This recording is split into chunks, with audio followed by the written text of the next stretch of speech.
Paz do Senhor Jesus Cristo para todos os irmãos inscritos no canal, todos os irmãos que estão acompanhando. Irmãos, essa é a segunda parte do comentário de Romanos capítulo 9. Estou aqui mostrando para os irmãos a interpretação correta, que não tem nada a ver com a interpretação calvinista em relação à predestinação individual, mas aqui fala da predestinação corporativa. E os irmãos que não entender agora, os irmãos vejam a primeira parte que os irmãos vão compreender. Então vamos lá, eu quero ler aqui Romanos capítulo 9, versículo de número 13.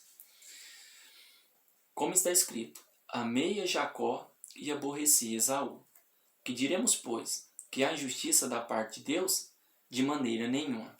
Então nós observamos na primeira parte, no versículo 12, que quando o texto fala de Jacó e Esaú, está falando que eles representam aqui os seus povos, ou seja, Jacó representa Israel e Esaú representa Edom. Jacó representa aquela descendência que é salva pela fé em Jesus, e Esaú representa aqueles de Israel que estavam tentando se justificar por guardar as leis morais, cerimoniais, as leis civis, os rituais. Então, o versículo 13 também ele vai continuar falando de maneira tipológica. Como está escrito: amei Jacó e aborreci Esaú.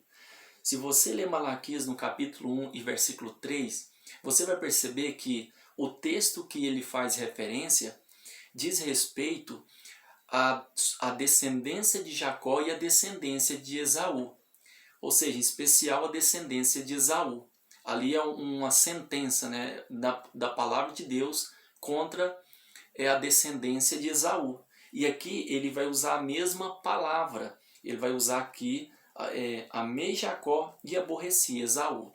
Ou seja, quando você analisa o texto também de Gênesis 25 e 23, que nós já observamos no outro vídeo, se refere a povos. E aqui também, em Malaquias, do capítulo 1, do versículo 2 e 3, faz referência também a quem eles representam. Então, quando ele diz amei Jacó e aborreci Esaú, ele não está dizendo, como os calvinistas interpretam, que ele amou a Jacó e odiou a Esaú. Não é nesse sentido. Por quê? A palavra aborreci Esaú, não fala, ela não tem um sentido de odiar. Porque quando você observa, a mesma palavra aborrecer, ela vai aparecer também em Lucas capítulo de número 14, o versículo de número 26. Ou seja, que diz assim: se alguém vier a mim e não aborrecer a seu pai, a sua mãe, mulher, filhos, irmãos, irmãs, e ainda também a sua própria vida, não pode ser meu discípulo. Ou seja, Jesus está dizendo, essa mesma palavra, ela significa a mesma coisa, aborrecer. Ou seja, Jesus estaria falando para aqueles que quisessem ir até Jesus ou seguir a Jesus para odiar o seu pai, a sua mãe, a sua mulher, os seus filhos? Não. Ele simplesmente está dizendo que ele escolheu a Jacó, assim como também ele está dizendo que aqueles que escolheram a Jesus, ele vai aborrecer o seu pai, sua mãe, seus parentes. Aborrecer em que sentido?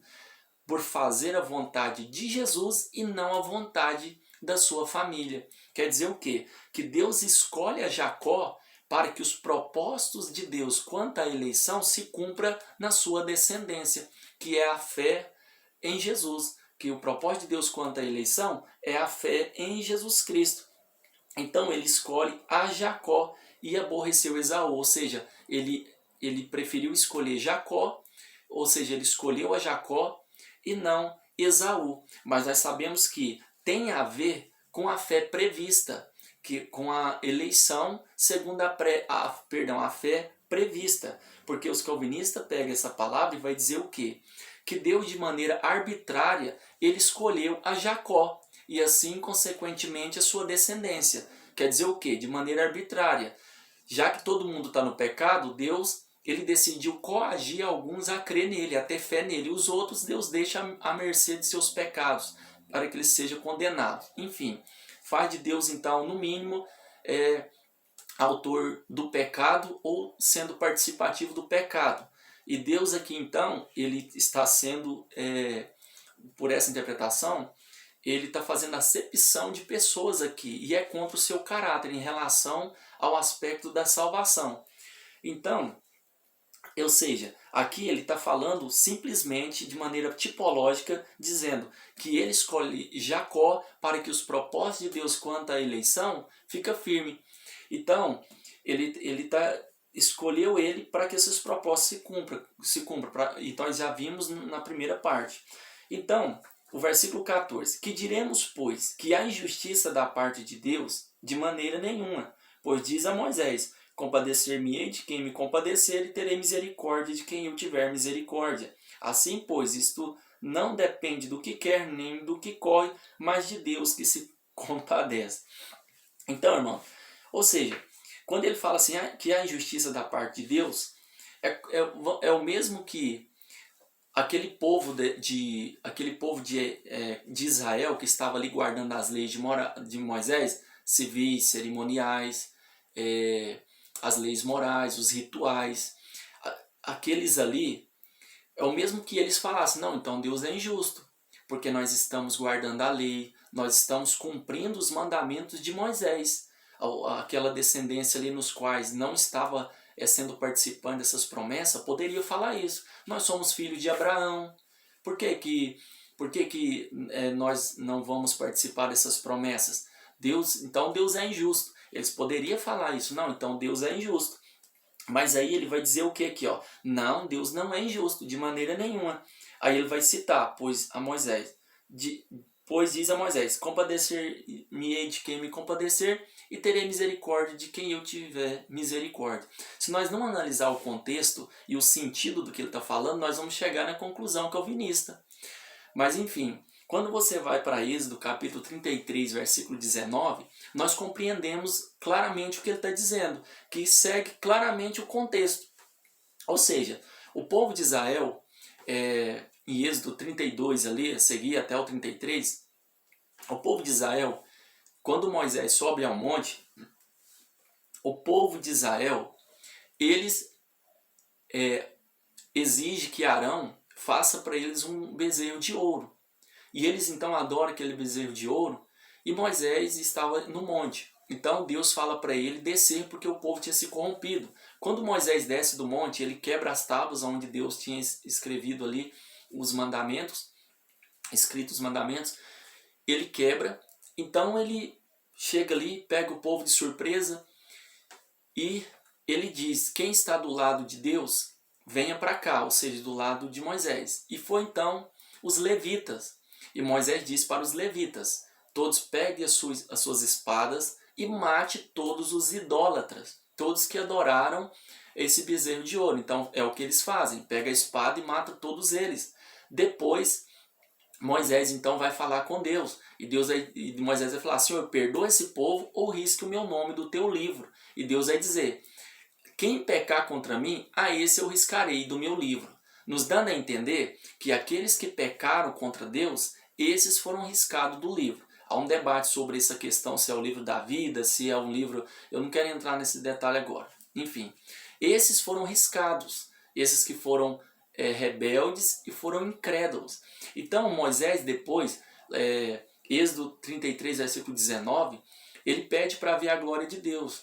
E é quando Deus vai dizer para Moisés: compadecer-me-ei de quem me compadecer, e terei misericórdia de quem eu tiver misericórdia. Ou seja, no contexto a qual o apóstolo Paulo usa a palavra, Deus teve misericórdia daqueles que não adoraram o bezerro de ouro. E Deus não teve misericórdia daqueles que foram incrédulos e rebeldes quanto a palavra de Deus, ou aquilo que Deus falava para que eles obedecessem. Então, quando nós observamos aqui, ele está dizendo aqui: Deus não é injusto. Por que não é injusto? Por quê? Porque vocês guardam a lei de Moisés, os rituais, a cerimônia, tudo, mas vocês não aceita o propósito de Deus quanto à eleição, que é por meio da fé. Porque ele mesmo vai explicar que eles, em Romanos capítulo 10, versículo 3, ele vai dizer: portanto, não conhecendo a justiça de Deus e procurando estabelecer sua própria justiça, não se sujeitaram à justiça de Deus, porquanto o fim da lei é Cristo para a justiça de todo aquele que crê. Ou seja, Deus não é injusto. Por quê?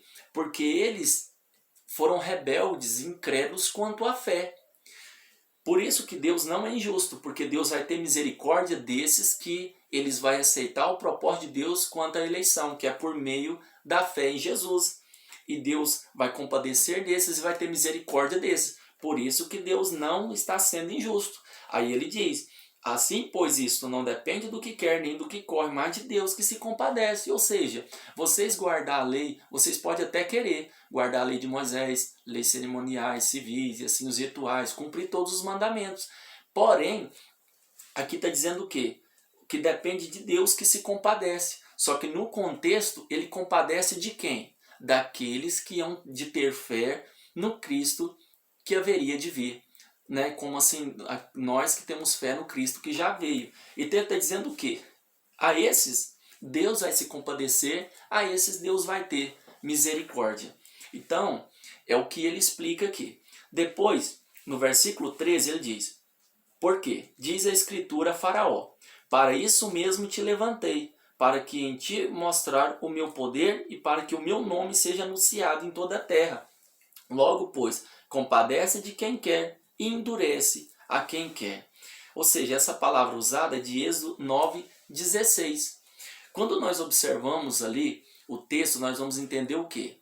Que quando Deus levanta Moisés para tirar o povo da terra do Egito, Deus levanta ele e lhe dá ali autoridade, poder do alto de Deus, para que ele fizesse sinais ali, para que o povo saísse do Egito. Então, Deus vai dizer o quê? Que ele iria endurecer o coração de Faraó, ele endureceu o coração de Faraó para não deixar o povo sair. Ou seja, o texto não diz que Deus endurece o coração de Faraó quanto à fé, porque quanto à fé, o coração dele já era endurecido. Ele vai dizer bem claro que endureceu o coração dele para não deixar o povo sair. Por que ele fez isso? Para isso te levantei. Ou o texto a qual é usado aqui, ele vai falar o quê? Para isso eu te permaneci, eu deixei você permanecer, para mostrar o meu poder e para que o meu nome seja anunciado em toda a terra. Qual era o propósito de Deus? Quando o povo de Deus de Israel saísse do Egito, o nome do Senhor ia ser anunciado em toda a terra. Aí é quando ele vai falar: logo, pois, compadece de quem quer e endurece a quem quer. Quando nós observamos o contexto aqui, quando ele usa a Faraó, ele está dizendo o que aqui? Ele está falando sobre endurecer. Assim como ele endureceu o Faraó. Ele está falando de maneira tipológica, mas ele está fazendo referência a essa descendência de Esaú. E ele diz aqui, ó, quando nós seguimos o contexto do que está falando, ele está dizendo o quê? Que Deus, ele endureceu o coração desses quanto à fé. Por que ele endureceu daqueles em Israel nos quais não era participante dessas promessas? Ele está dizendo o quê? Que endureceu mesmo. Mas Deus não endurece o coração de maneira arbitrária. Ou seja, não, eu quero endurecer e não quero salvar, como os calvinistas dizem. Eu não quero salvar. Não. A palavra de Deus vai nos mostrar e dizer que eles foram endurecidos porque eles foram rebeldes e incrédulos contra Deus. Eu vou mostrar para os irmãos. Romanos capítulo 10, versículo 21, ele diz: mas contra Israel diz: todo dia estendi as minhas mãos a um povo rebelde e contradizentes. Ou seja, enquanto Deus não endureceu o coração deles, eles foi rebelde e desobediente. Mas Deus endurece porque ele tinha um propósito, assim como ele tinha um propósito também naquela época de Faraó. O propósito dele era endurecer para que o nome dele fosse anunciado em toda a terra. Quando o povo de Israel ali, eles foram rebeldes e incrédulos, Deus então endurece o coração deles para que o evangelho seja anunciado em toda a terra. E eu vou mostrar para os irmãos. Romanos capítulo 11, versículo 25. Porque não quero, irmãos, que ignoreis este segredo, para que não presumar de vós mesmos, que o endurecimento veio em parte sobre Israel. Olha o que ele está dizendo, o endurecimento veio em parte sobre Israel. Até que a plenitude dos gentios haja entrado. Ou seja, até que se complete o tempo dos gentios. Ou seja, o endurecimento a Israel até que se complete o tempo dos gentios. Quer dizer o quê? Que o coração deles sendo endurecido, o evangelho se estendeu também aos gentios. Assim como o nome do Senhor foi anunciado em toda a terra naquela época. Assim também agora, depois também que eles são endurecidos, através da salvação se estendeu aos gentios, também o nome do Senhor será anunciado em toda a terra. É o que ele vai dizer aqui, ó. Eu quero adiantar alguns versículos aqui, porque para não ficar muito longo. Ele vai dizer aqui, ó. Eu achar o texto aqui. Ele vai dizer aqui. Não, eu quero ler. Assim, todo Israel será salvo, como está escrito. De Sião virá o libertador e desviará de Jacó as impiedades. Este será o meu concerto com eles, quando eu tirar os seus pecados. Assim, quanto ao evangelho, são inimigos por causa de vós, mas quanto à eleição, amados por causa dos pais. Porque os dons e a vocação de Deus são sem arrependimento. Porque assim como vós também antigamente fostes desobedientes a Deus, olha o que está falando, mas agora alcançastes misericórdia pela desobediência deles. Por causa da desobediência e incredulidade, Deus endureceu o coração deles e estendeu o evangelho aos gentios. Assim também esses agora foram desobedientes para também alcançarem misericórdia pela misericórdia a vós demonstrada. Porque Deus encerrou a todos debaixo da desobediência para com todos usar de misericórdia. Quando fala que Deus encerrou a todos debaixo da desobediência, como eles foram desobedientes, Deus endurece o coração deles. Encerrar eles debaixo da desobediência, para com todos usar de misericórdia. É assim estendendo o evangelho também aos gentios. Amém, irmãos? Então, eu vou fazer a segunda parte, a terceira, perdão. Amém? Os irmãos acompanham, porque aí nós aprendemos, né, a forma correta como interpretar Romanos 9. Amém? Que Deus abençoe os irmãos. Continue acompanhando, deixando o seu like. Amém? Que Deus abençoe os irmãos.